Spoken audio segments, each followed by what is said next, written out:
स्वास्थ्य एजुकेशन के YouTube channel में आप सभी मित्रों साथियों का स्वागत अभिनंदन। पिछले वीडियो के अंदर मैंने आप लोगों को औसत का बेसिक जो है वो बहुत ही अच्छे से यहाँ पर सिखाया था और इस वीडियो में जो है वो मैं प्रश्नावली को लेकर आया हूँ। मतलब कि जो बेसिक हम लोगों ने सीखा था उस बेसिक का उपयोग इन प्रश्नों पर हम लोगों को कैसे करना है उसके लिए ये सारी जानकारी जो है मैं आप लोगों को उपलब्ध करवाऊँगा यहाँ पर। तो साथियों देखते हैं हम लोग यहाँ पर कि पिछले वीडियो के अंदर मैंने आप लोगों को 3 फॉर्मूले ड्रॉ करना यहाँ पर बताया था कि यदि औसत आप लोग किन्हीं क्रमागत संख्याओं का यदि औसत अगर आप लोग निकालते हैं तो यहाँ पर n प्राकृत संख्याओं के औसत के लिए मैंने फार्मूला आप लोगों को बताया था और n प्राकृत संख्याओं के औसत के लिए फार्मूला था n+1/2। ठीक है। सेकेंडली मैंने आप लोगों को यहाँ पर बताया था कि यदि आप n सम प्राकृत संख्याओं का औसत अगर कैलकुलेट करना चाहते हैं तो आपको सिंपली एक फॉर्मूला लिखना है यहाँ पर केवल n+1। ठीक है। और लास्ट मैंने आप लोगों को यहाँ पर बताया था कि n विषम प्राकृत संख्याओं का औसत जो है वो कितना होता है, तो वो सिंपली यहाँ पर होता है n। ठीक है।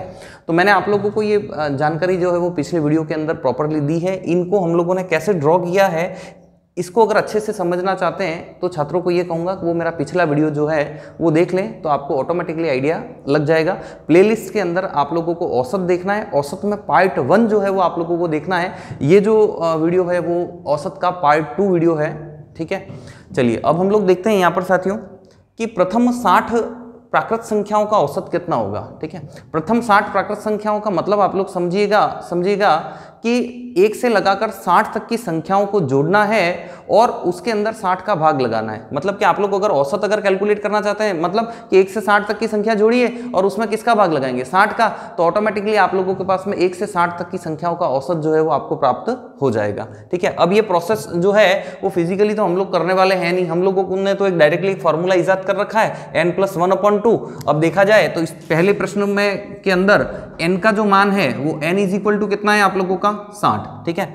और फार्मूला क्या है मेरा n+1 कितना है 2। ठीक है। अभी n का मान कितना हो गया 60 + 1 बटा कितना कर दिया 2, इसका मतलब 61/2। इसका मतलब मेरा यहाँ पर जो औसत आएगा वो कितना आ जाएगा 30.5 जो है वो मेरा यहाँ पर औसत होगा। मतलब कि हम लोग डायरेक्टली यहाँ पर कैलकुलेशन कर रहे हैं, हमें कुछ और अन्य या अतिरिक्त कोई प्रोसेस करने की यहाँ पर कोई आवश्यकता नहीं है। ठीक है। चलिए सेकेंड प्रश्न हम लोग देखते हैं यहाँ पर। ठीक है। सेकंड क्वेश्चन के अंदर हम लोगों को कहा गया है कि 90 तक की सभी विषम प्राकृत संख्याओं का औसत कितना होगा। मतलब क्या कि 1 से 90 तक के अंदर विषम संख्याएं जो हैं वो कितनी होंगी, तो 1 से 90 तक के अंदर विषम संख्याएं जो हैं वो 45 होंगी। ठीक है। क्योंकि भाई 1 के बाद 3, 5, 7, 9 तो हम लोग देखा जाए तो जब विषम संख्याओं को निकाल रहे हैं तो 1 के बाद 1 संख्या आ रही है, ऑल्टरनेटिव संख्या यहाँ पर आ रही है। तो 90 में से कितनी संख्याएं यहाँ पर विषम होंगी, तो 45 संख्याएं जो होंगी वो यहाँ पर n विषम प्राकृत संख्याएं। ठीक है। 90 तक के अंदर विषम संख्याएं कितनी, तो यहाँ पर n का मान जो होगा वो कितना हो गया 45 और n विषम प्राकृत संख्याओं के औसत के लिए फार्मूला हम लोगों को क्या दे रखा है n। अगर n ही आप लोगों का यहाँ पर फार्मूला है तो यहाँ पर आप लोग ये कह पाओगे कि आपका जो औसत है वो औसत किसके बराबर है n के बराबर और n का मान कितना है 45। इसका मतलब ये हो गया कि आपका आंसर यहाँ पर कितना होगा 45। मतलब कि आपका औसत जो है वो कितना होगा 45। ठीक है। चलिए सेकेंडली हम लोग देखते हैं यहाँ पर साथियों 40 तक की सभी विषम प्राकृत संख्याओं का औसत ज्ञात करें। अगर 40 तक की सभी विषम प्राकृत संख्याओं का औसत यदि आप लोगों को कैलकुलेट करना है तो 40 तक के अंदर सम संख्याएं 40 तक की सभी सम प्राकृत संख्याओं का औसत आप लोगों को कैलकुलेट करना है तो 40 तक के अंदर सम संख्याएं साथियों कितनी होंगी, तो 40 तक के अंदर सम संख्याएं जो है वो 20 होंगी। अर्थात n का जो मान हो गया वो कितना हो गया 20। ठीक है। अब यहाँ पर औसत निकालने का फार्मूला साथियों क्या दे रखा है, तो औसत बराबर हम लोगों को जो फार्मूला यहाँ पर दे रखा है वो केवल n+1 है और n की वैल्यू हम लोगों ने निकाली हुई है। n की वैल्यू कितनी है 20 प्लस कितना कर दिया 1, इसका मतलब मेरा आंसर जो है वो यहाँ पर कितना हो जाएगा 21। ठीक है। तो बड़ी आसानी से हम लोग इन क्वेश्चंस के आंसर जो है वो फाइंड आउट कर सकते हैं। ठीक है। चलिए फिर आप लोगों को एक प्रश्न यहाँ पर कह रखा है कि प्रथम 100 धन पूर्णांकों का औसत ज्ञात करें। अभी प्रथम 100 धन पूर्णांक क्या होते हैं, ये जो पहली लाइन मैंने लिखी है प्रथम 60 प्राकृत संख्याएं, ठीक है, या प्रथम 100 धन पूर्णांक, ये दोनों एक ही बात को इंडिकेट करते हैं, ठीक है। यहाँ पर 1 से 100 तक की संख्याओं को लेना है, यहाँ पर 1 से 60 तक की संख्याओं को लेना है, ठीक है। चलिए 1 से 100 तक की अगर पूर्णांक अगर आप लोग लेंगे तो n का मान कितना होगा, तो n इज इक्वल टू आप लोगों के पास में 100 होगा, क्योंकि मैं 1 से 100 तक सारी संख्याएं ले रहा हूँ, कोई सम विषय वाला पार्ट यहाँ पर नहीं ले रहा हूँ मैं, ठीक है। फिर मेरे को 1 से 100 तक के अंदर औसत यहाँ पर कैलकुलेट करना है। चलिए औसत कितना हो जाएगा, तो औसत n प्लस 1 अपॉन कितना हो गया 2, और अगर औसत n प्लस 1 अपॉन 2 है तो n का वैल्यू कितना हो गया 100 प्लस 1 बटा कितना हो गया 2, इसका मतलब हो गया 101 बटा 2, और 101 बटा 2 का मतलब हो गया 50.5। मतलब कि प्रथम 100 धन पूर्णांकों का यदि औसत कैलकुलेट करना है तो औसत कितना होगा साथियों 50.5, ठीक है। तो हम लोग बड़ी आसानी से इन फॉर्मूलों के द्वारा इन प्रश्नों को जो है वो कर सकते हैं। दिखने में ये प्रश्न बड़े ही टिपिकल लगते हैं, बड़ी कठिन लगते हैं, लेकिन जब बेसिक अगर आप लोगों ने अगर इन प्रश्नों का ढंग से अगर सीख रखा है तो आपको कहीं कोई दिक्कत साथियों नहीं आनी है यहाँ पर, ठीक है। चलिए और आगे बढ़ते हैं। यहाँ पर देखिएगा आप लोग, एक क्वेश्चन यहाँ पर लिखा हुआ है 5वें नंबर पे, 5 संख्याओं का औसत 10 है, ठीक है। 5 संख्याओं का औसत 10 है, कौन सी संख्या जोड़ी जाए कि औसत 12 हो जाए, ठीक है। चलिए समझना इसको अच्छे से आप लोग, बहुत ही बढ़िया प्रश्न है। यहाँ पर मैंने एक पार्ट आप लोगों को बताया था और एक फॉर्मूला भी आप लोगों को ड्रॉ करके बताया था कि औसत बराबर क्या होता है, औसत बराबर राशियों का योग होता है और बटा क्या हो जाती है, राशियों की संख्या, ठीक है। अगर आप लोगों को योग अगर कैलकुलेट करना है तो आपको क्या करना होगा, अगर आप योग अगर कैलकुलेट करना चाहते हैं तो आपको औसत के अंदर किसका गुणा करना पड़ेगा, तो औसत के अंदर आप लोगों को राशियों की संख्या का यहाँ पर गुणा करना पड़ेगा, ठीक है। चलिए अब देखिएगा आप लोग, 5 संख्याओं का औसत कितना हो रहा है 10, ठीक है। तो 5 संख्याओं का औसत 10 है, तो औसत कितना हो गया यहाँ पर 10। देखिएगा यहाँ पर औसत आपके पास में 10 है, संख्याएं कितनी है आपके पास में 5, मतलब कि इन 5 संख्याओं का जो कुल हो जाएगा, या फिर मैं कहूं कि इनका जो योग हो जाएगा वो योग कितना हो जाएगा 50। मतलब कि इन 5 संख्याओं का योग जो है वो कितना होना है 50, ठीक है। फिर इन्होंने कहा है हम लोगों को कि कौन सी संख्या जोड़ी जाए कि औसत 12 हो जाए, ठीक है। अब आप लोग समझिएगा, यहाँ पर मेरे को कौन सी संख्या यहाँ पर जोड़नी है कि औसत जो है वो 12 हो जाए। अब आप लोग समझना कि भाई अब मैं पुनः यहाँ पर योग निकालता हूँ, ठीक है। योग अगर मैं कैलकुलेट करूंगा तो पहले संख्याएं कितनी थी आपके पास में 5, अगर एक संख्या और जुड़ेगी तो संख्याएं कितनी हो जाएंगी 6, लेकिन अब की बार औसत कितना हो रहा है 12। इसका मतलब कि इन 6 संख्याओं का औसत जो हो रहा है वो कितना हो रहा है 12 हो रहा है। तो मैं 12 इंटू कितना कर दूंगा 6, 12 यहाँ पर हम लोगों का औसत है और 6 जो है वो राशियों की संख्या है, क्योंकि 5 के बाद में एक अतिरिक्त संख्या और आ गई, इसलिए ये 5 के बाद में छठी संख्या हो गई। तो 12 इंटू 6, तो ये यहाँ पर कितना हो गया 72, ठीक है। अब 72 हो गई। अब आप लोग एक चीज समझिएगा कि ये प्रथम 5 संख्याएं, ये प्रथम 5 संख्याओं का जो कुल है वो कितना है 50 है। फिर छठी संख्या जब जुड़ गई तब इन संख्याओं का योग कितना हो गया 72 हो गया। इसका मतलब कि इसके अंदर तो प्रथम 5 संख्याएं हैं और इसके अंदर वो छठी संख्या भी है। तो अब उस छठी संख्या को निकालने के लिए आप लोग क्या करेंगे, तो उस छठी संख्या को निकालने के लिए तो छठी संख्या जो होगी वो हमारे पास में 72 माइनस 50 हो जाएगी। इसका मतलब वो जो छठे नंबर की संख्या है वो कितनी हो जाएगी 22। मतलब कि मैं इन 5 संख्याओं के अंदर अगर 22 अगर और जोड़ दूं तो मेरे को औसत जो है वो यहाँ पर कितना प्राप्त हो जाएगा 12 औसत यहाँ पर प्राप्त हो जाएगा, ठीक है। चलिए आगे बढ़ते हैं साथियों प्रश्न संख्या 6 की ओर। देखिएगा आप लोग प्रश्न संख्या 6 क्या कह रहा है यहाँ पर, यदि 7 क्रमागत संख्याओं का औसत 33 हो तो इनमें सबसे बड़ी संख्या क्या होगी। मतलब कि 7 कोई क्रमागत संख्याएं जो कि नियमित तरीके से हैं और उनका औसत अगर 33 हो रहा है तो इनमें सबसे बड़ी संख्या कौन सी होगी।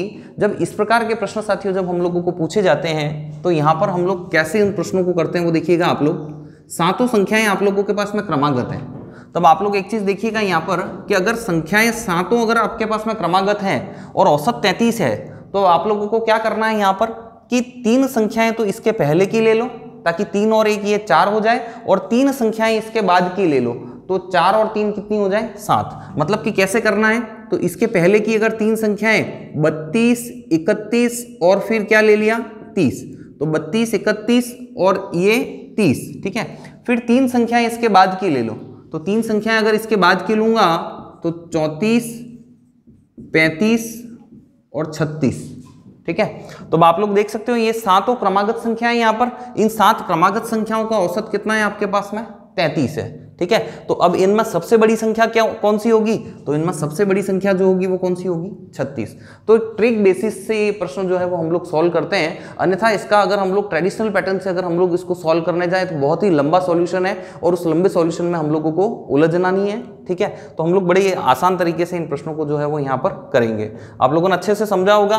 33 के पहले की 3 संख्याएं, 33 के बाद की 3 संख्याएं। ठीक है, इन सातों संख्याओं का औसत कितना है? 33। इनमें सबसे बड़ी संख्या कौन सी है? 36। इनमें अगर ऐसा पूछा जाता तो इनमें सबसे छोटी संख्या कौन सी है? तो सबसे छोटी संख्या 30। अगर इनमें ऐसा पूछा जाता तो कि आरोही क्रम के अंदर तीसरे नंबर पर कौन है? तो आरोही क्रम मतलब कि असेंडिंग ऑर्डर, मतलब कि छोटे से बड़े की और तीसरे नंबर पर कौन है? तो पहला, दूसरा और तीसरा, मतलब कि असेंडिंग ऑर्डर के अंदर तीसरे नंबर पर यहां पर 32 होगा। अगर आपको पूछा जाता कि अवरोही क्रम में चौथे नंबर पर कौन होगा? तो अवरोही क्रम मतलब कि डिसेंडिंग ऑर्डर, मतलब कि बड़े से छोटा, तो 36, 35, 34 और 33, मतलब अवरोही क्रम में चौथा, पहला, दूसरा, तीसरा और चौथा। तो अपना आंसर यहां पर क्या हो जाता? 33। ठीक है, तो इस प्रकार से एक ही प्रश्न के अंदर अलग अलग प्रकार के प्रश्नों को पूछा जा सकता है।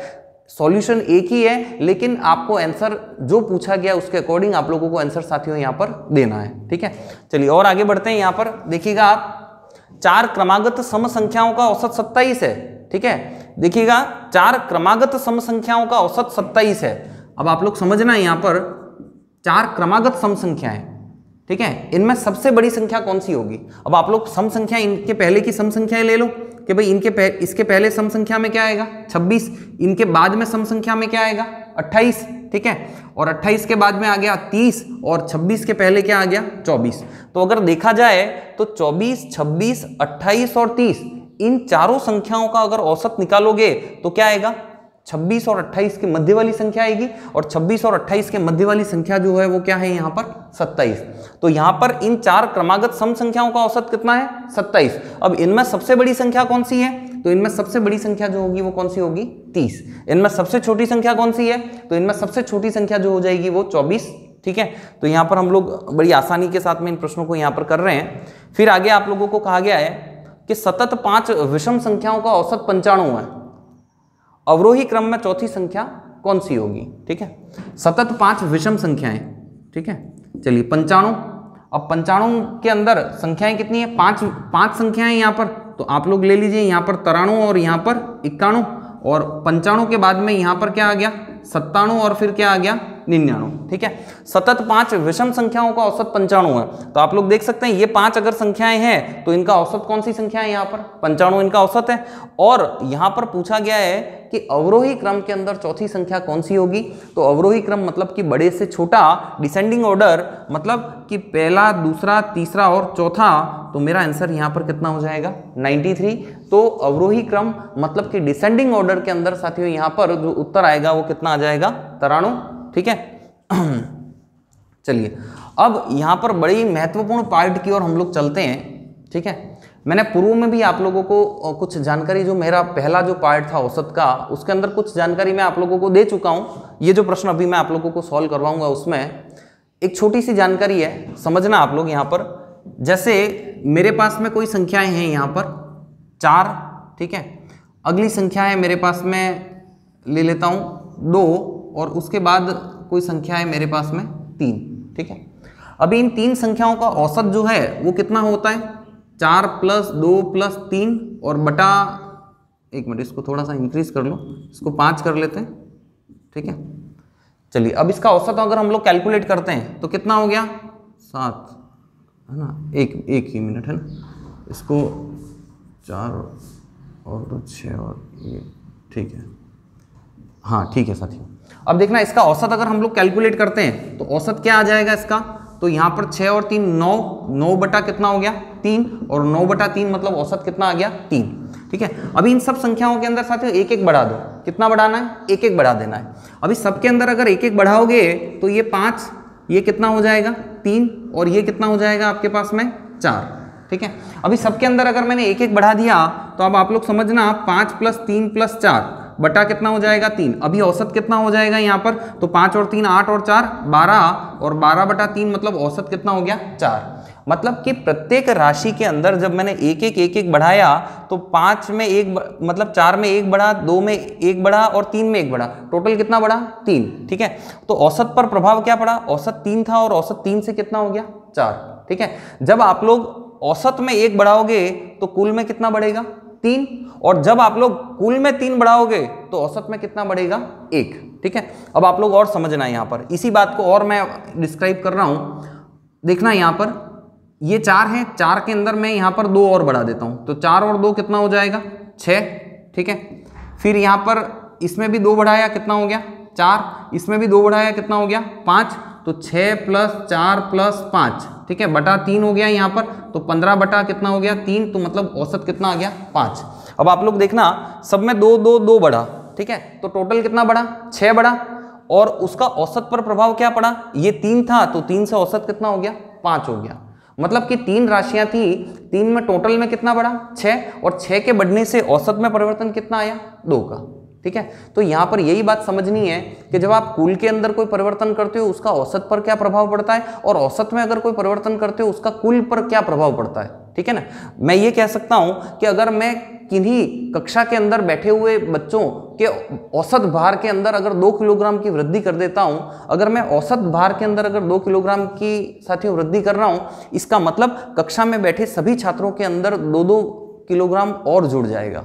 ठीक है, तो मतलब औसत में किया गया जो परिवर्तन है वो उस औसत की जितनी भी संख्याएं हैं, या कह सकते हैं कि जितने नंबर्स ऑफ पीपल वहां पर बैठे हुए हैं उन सभी के अंदर वो परिवर्तन जो है वो इंडिकेट होगा।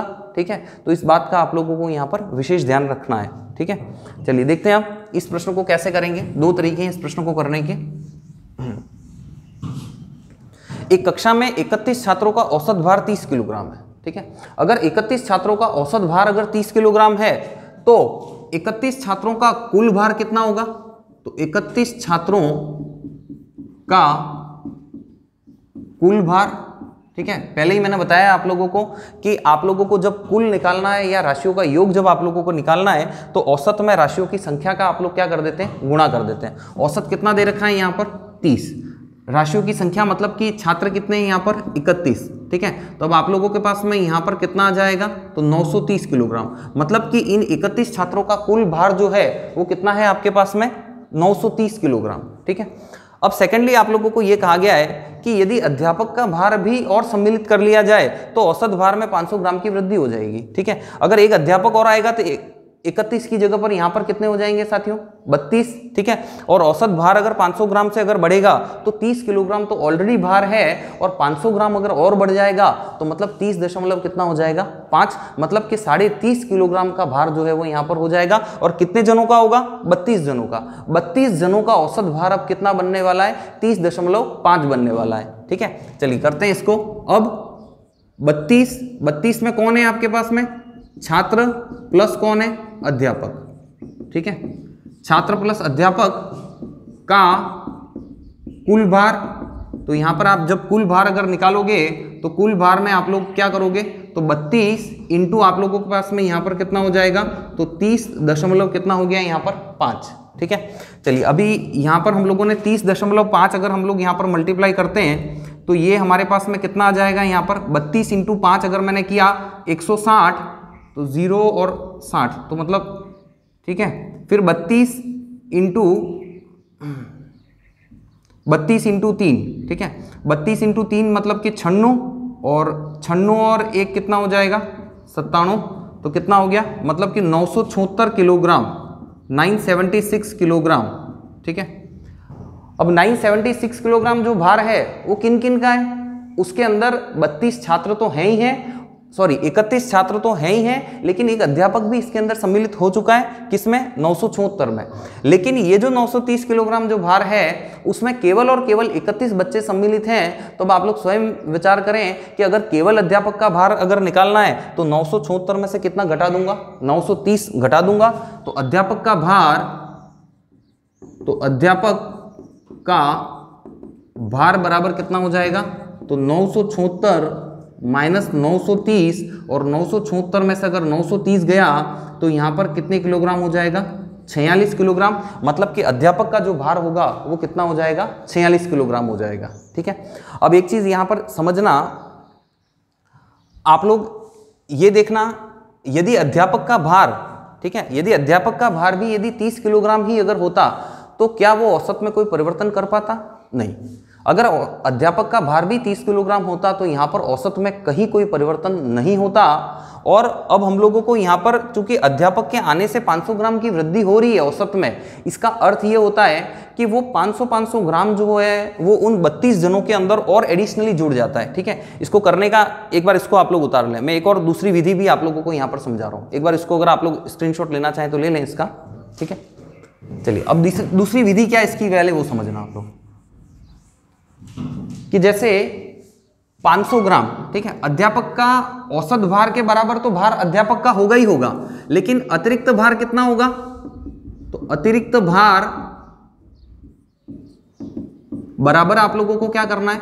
तो जो 500 ग्राम इंटू आप लोगों को कितने जने हैं यहाँ पर? 32 जने, क्योंकि औसत में क्या कर रहा है? ये वृद्धि कर रहा है, औसत में वृद्धि कर रहा है। इसका मतलब कि उसमें अतिरिक्त भार और कितना है? तो 500 ग्राम जो है वो सबके अंदर जुड़ जाएगा। और 500 ग्राम अगर 32 जनों के अंदर अगर जुड़ेगा तो कितना हो जाएगा यहाँ पर? 16 किलोग्राम। मतलब कि औसत भार से उस अध्यापक का अतिरिक्त भार जो है वो कितना है? 16 किलोग्राम। तो अब अध्यापक का कुल भार कितना होगा? तो अध्यापक का कुल भार, तो औसत भार कितना था? 30 किलोग्राम। ठीक है, अतिरिक्त भार और कितना हो गया यहाँ पर? 16 किलोग्राम। तो यहाँ पर कितना हो जाएगा हमारे पास में? 46 किलोग्राम। तो साथियों हम लोगों ने देखा कि यहाँ पर औसत भार के अंदर वृद्धि 500 ग्राम की चूंकि हुई थी, उस वृद्धि को हमने सभी के अंदर डिस्ट्रीब्यूट कर दिया, और जो औसत भार था उसमें अतिरिक्त भार को जोड़ने पर हम लोगों को उत्तर जो है वो प्राप्त हो गया। अब हम लोग आगे की ओर बढ़ते हैं। प्रश्न संख्या 10 की ओर देखिएगा आप लोग छात्रों। 10 छात्रों की औसत आयु 20 वर्ष है। 5 नए छात्र और आ जाने से उनकी औसत आयु में 1 वर्ष की वृद्धि हो जाती है। ठीक है, पहली लाइन को आप लोग फॉलो करें एक बार, कि 10 छात्रों की औसत आयु जो है वो 20 वर्ष है। अब एक चीज देखिए, अगर 10 छात्रों की औसत आयु अगर 20 वर्ष है तो 10 छात्रों की कुल आयु क्या होगी? तो 10 छात्रों की कुल आयु, तो 10 छात्रों की कुल आयु बराबर कितना हो जाएगा? तो यहां पर 10 इंटू कितना कर देंगे हम लोग? 20, मतलब कि कितना हो जाएगा? 200 वर्ष। ठीक है, 10 छात्रों की कुल आयु यहां पर हमारे पास में 200 वर्ष हो जाएगी। अब देखना आप लोग, 5 नए छात्र और आ जाने से इनकी औसत आयु में 1 वर्ष की वृद्धि हो जाती है। मतलब कि 5 नए छात्र आने से कितने हो जाएंगे? 10 में अगर 5 और जुड़ गए, इसका मतलब कितने हो गए? 15, और औसत में 1 और जुड़ जाएगा, क्योंकि औसत में 1 वर्ष की वृद्धि हो रही है। पहले औसत कितना था? 20, अब औसत कितना हो जाएगा? 21। तो यहाँ पर 15 छात्रों की जो औसत आयु है वो यहाँ पर कितने वर्ष हो जाएगी? 21 वर्ष। इसका मतलब कि 15 छात्रों की कुल आयु अब क्या होगी? तो 15 छात्रों की कुल आयु, तो 15 छात्रों की कुल आयु, तो मतलब 15 इंटू कितना कर देंगे? 21। तो यहाँ पर हमारे पास में ये हो जाएगा 15 5, और ये कितना हो गया? 315। ठीक है, चलिए अब देखना है यहाँ पर प्रश्न में पूछा क्या गया है। प्रश्न में ये पूछा गया है, तो बताओ 5 नए विद्यार्थियों की औसत आयु क्या है। ठीक है, तो अगर 5 नए विद्यार्थियों की औसत आयु अगर आप लोगों को कैलकुलेट करनी है तो सबसे पहले आप लोगों को उन 5 नए विद्यार्थियों की कुल आयु को कैलकुलेट करना पड़ेगा। तो उन 5 नए विद्यार्थियों की कुल आयु को कैलकुलेट करने के लिए क्या करेंगे? तो 10 छात्रों की आयु तो ये है, और 5 नए छात्र और पुराने 10 छात्र, इन सबकी मिलाकर आयु कितनी है? 315। इसका मतलब 5 नए छात्र की कुल आयु, तो कुल आयु उनकी निकालने के लिए क्या करेंगे? तो 315 में से कितना घटाना पड़ेगा? 200। तो 315 माइनस 200 मतलब कि कितना हो जाएगा? 115 वर्ष। मतलब कि उन 5 नए विद्यार्थियों की कुल आयु जो है वो हमारे पास में कितनी है? 115 वर्ष। तो उनकी औसत आयु को आप लोग कैलकुलेट करना चाहते हैं तो उनकी औसत आयु तो 115 बटा कितना हो जाएगा? 5, क्योंकि राशियों का योग बटा राशियों की संख्या। तो यहाँ पर उनकी जो औसत आयु आ जाएगी उन 5 नए विद्यार्थियों की, वो आ जाएगी 23 वर्ष। ठीक है, तो बड़ी आसानी से आप लोगों को ये प्रश्न मैं मानता हूँ समझ में आया होगा। ठीक है, चलिए और आगे बढ़ते हैं, देखते हैं प्रश्न संख्या 11 की ओर। प्रश्न संख्या 11 में क्या कहा गया आपको वो देखिएगा, आप लोग प्रश्न को अच्छे से रीड करें। 11 परिणामों का औसत जो है वो 50 है, ठीक है। यदि प्रथम 6 परिणामों का औसत 49 है, ठीक है, और अंतिम 6 परिणामों का औसत जो है वो 52 है, तो छठा परिणाम जो है वो क्या होगा, ठीक है। सबसे पहले तो आप लोग एक काम करें कि भाई आपके पास में टोटल 11 परिणाम है, 1 2 3 4 5 6 7 8 9 10 और 11, ठीक है। आपने इन 11 परिणामों को यहाँ पर इस प्रकार से लिख लिया, ठीक है। अब आपको ये कहा गया है कि इन 11 परिणामों का जो औसत है वो कितना है, 50 है। इन 11 परिणामों का जो औसत है वो कितना है, 50 है। अगर आप इन 11 परिणामों का अगर कुल निकालना चाहें तो 50 इंटू कितना कर देंगे, 11, ठीक है। फिर आप लोगों को यह कहा गया है कि प्रथम 6 परिणामों का जो औसत है, 1 2 3 4 5 6, ये प्रथम 6 परिणाम, ठीक है। कितने हो गए ये प्रथम 6 परिणाम। इन प्रथम 6 परिणामों का जो औसत है वो कितना दे रखा है आपको, 49, ठीक है। अगर ये परिणामों का औसत अगर आपके पास में 49 है तो इन प्रथम 6 परिणामों का कुल कितना होगा, तो 6 इंटू कितना कर दूंगा, 49, ठीक है।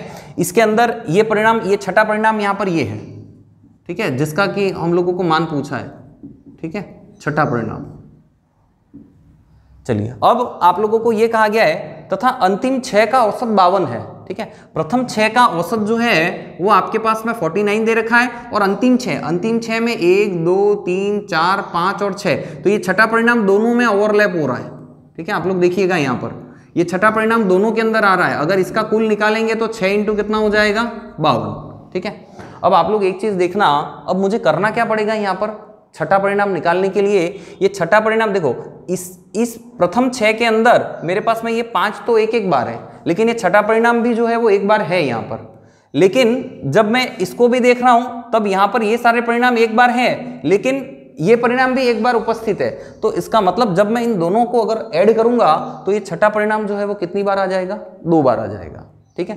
और जब मैं इन 11 परिणामों का अगर मैं कुल अगर निकालता हूं तो 11 इंटू 50 जब मैं यहां पर करूंगा तो 11 इंटू 50 मतलब कि 11 परिणाम जो है यहां पर वो मेरे पास में कितनी बार मिलेंगे मुझे, एक बार।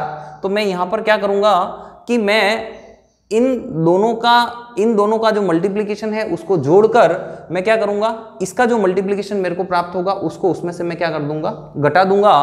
तो यहां पर 6 इंटू 49 प्लस 6 इंटू 52 माइनस कितना कर दूंगा, 50 इंटू कितना हो जाएगा, 11। तो यहां पर देखिएगा आप लोग,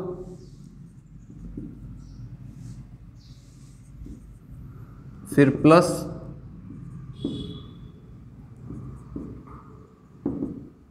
माइनस, इसको यहां पर माइनस करना है, ठीक है। इन दोनों परिणामों को तो आप जोड़ेंगे और उसमें से 550 को आप माइनस करेंगे। अगर इन दोनों को जोड़ते हैं तो कितना आएगा आपके पास में, तो 606 माइनस कितना हो जाएगा, 550, और 606 में से अगर माइनस अगर 550 करेंगे तो यहाँ पर कितना आ जाएगा, 56। तो हम लोग ये कह सकते हैं कि ये जो छठा परिणाम जो हम लोगों को यहाँ पर पूछा गया है वो कितना है हमारे पास में, 56 है, ठीक है। तो साथियों मैं मानता हूँ ये सारे ही प्रश्न आप लोगों को बड़े अच्छे से समझ में आए होंगे।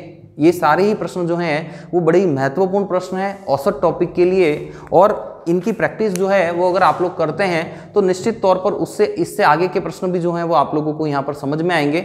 ये बेसिक टॉपिक जो मेरा पिछला पार्ट 1 था उसी के आधार पर मैंने जो है वो आप लोगों को ये सारे प्रश्न जो है वो यहाँ पर सॉल्व कराए हैं। मैं इसका एक और पार्ट रिकॉर्ड करूँगा तो तीसरा पार्ट भी इसका आएगा यहाँ पर, उसके अंदर भी और कुछ हायर लेवल के कुछ क्वेश्चन जो है वो मैं यहाँ पर ऐड करूँगा। साथियों स्वस्तिक का यूट्यूब चैनल जो है वो आप लोग नियमित तरीके से देख रहे हैं, आप लोग बड़े ही प्रशंसक हैं स्वस्तिक के यूट्यूब चैनल के। तो मैं चाहूँगा साथियों कि आपके जो अन्य मित्र हैं, आपके अन्य जो साथी हैं वो भी इस यूट्यूब चैनल का लाभ ले पाएँ। इसलिए मैं आप लोगों को ये कहूँगा कि आप अपने फेसबुक और अपने व्हाट्सएप पर भी जो है वो स्वस्तिक के यूट्यूब चैनल को अधिक से अधिक शेयर करें, सब्सक्राइब करें, लाइक करें। धन्यवाद।